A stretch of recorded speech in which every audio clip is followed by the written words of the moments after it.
ગુજરાતમાં સ્થાનિક સ્વરાજ્યની ચૂંટણીઓ માટેના પરિણામ આવી ગયા છે। ભારતીય જનતા પાર્ટીને જે પણ સ્થાનિક સ્વરાજ્યની સંસ્થાઓમાં પૂર્ણ બહુમત મળ્યો છે તે માટે હવે મેયર, ડેપ્યુટી મેયર, સ્ટેન્ડિંગ કમિટીના ચેરમેન અને દંડકની નિમણૂક કરવા માટેની ગતિવિધિ હાથ ધરી છે।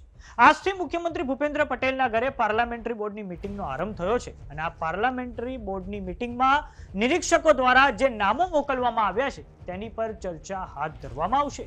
તો આવો જાણીએ શું છે સમાચાર। નમસ્કાર, જમાવટ સાથે હું છું પાર્થ।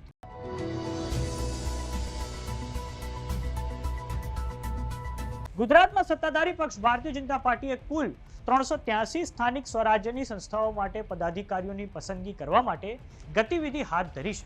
આજે મુખ્યમંત્રી ભૂપેન્દ્ર પટેલના નિવાસસ્થાને ભાજપ પાર્લામેન્ટરી બોર્ડની મીટિંગ મળી છે। આગામી 8 મે સુધી પાર્લામેન્ટરી બોર્ડની મીટિંગ યોજાવાની છે। આ કુલ 383 સ્થાનિક સ્વરાજ્યની સંસ્થાઓમાં 15 મહાનગરપાલિકા, 34 જિલ્લા પંચાયત, 84 નગરપાલિકા અને 260 તાલુકા પંચાયતોનો સમાવેશ થાય છે। મનપાઓમાં મેયર, ડેપ્યુટી મેયર, સ્ટેન્ડિંગ કમિટીના ચેરમેન સહિતના અગત્યના હોદ્દાઓ માટે નામોને અંતિમ સ્વરૂપ આપવામાં આવશે। ભારતીય જનતા પાર્ટી દ્વારા આ વખતે સંગઠનને મજબૂત કરવાના હેતુથી અનુભવી નેતાઓની સાથે નવી પેઢીને પણ મહત્વ આપવામાં આવશે। આ ઉપરાંત શહેરી વિસ્તારોની સાથે ગ્રામીણ વિસ્તારોમાં સામાજિક સમીકરણોને સંતુલિત કરવા માટે ધ્યાન આપવામાં આવશે, કેમ કે આવતા વર્ષે 2027ના અંતમાં આવી જશે ફાઇનલ રૂપી વિધાનસભાની ચૂંટણીઓ, જેના કારણે ભારતીય જનતા પાર્ટી માટે આ 3 દિવસની પાર્લામેન્ટરી બોર્ડની મીટિંગ મહત્વની છે, કેમ કે જે પણ નામ પર પસંદગીનો કળશ ઢોળવામાં આવશે તેની સીધી અસર જે તે જિલ્લા અને શહેરના રાજકીય સમીકરણો પર પડી શકે છે।